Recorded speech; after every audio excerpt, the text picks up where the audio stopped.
Time to have a little post-mortem on the shoe rack build that I did and just talk about 3 problems that I spotted, particularly whilst I was editing the video. If you've found any others, please let me know in the comments, and yeah, like, subscribe as usual, but let me know in the comments and I'll see what comes up and maybe address them in a later video. So problems then that I spotted. So number 1, obviously I messed up where I was routing the groove for the back panel. That was a silly mistake. I got the dimensions of the router bit the wrong way around. So the fence was set for the depth of cut rather than the width of the blade and that kind of thing. So yeah, if I flipped those measurements the other way around, then it would have been absolutely fine. In the end, it wasn't too much of a problem, just a little bit tight getting the nails down into the corners. So the back panel is in, but not necessarily held in the greatest way on the upright pieces and on the top.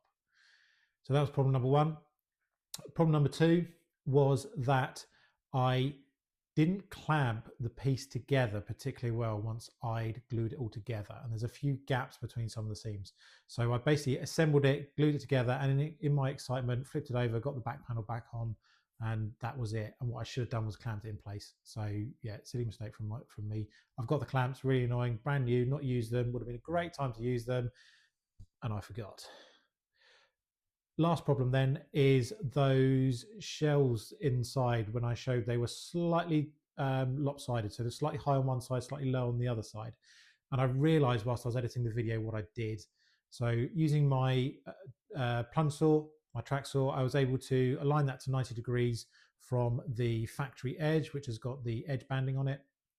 I've got a little plate that sits on the bottom of the track, which gives me a 90-degree corner on that. And that was in place for when I did the cut up the board. But when I went across, instead of referencing the factory edge on the other side, I stupidly referenced the side that I had just cut.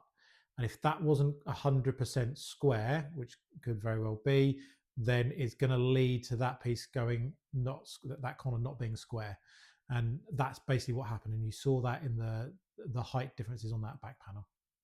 So anything else that I missed, let me know in the comments. Like I say, like and subscribe, please. And we will see what else I've got coming up in the future.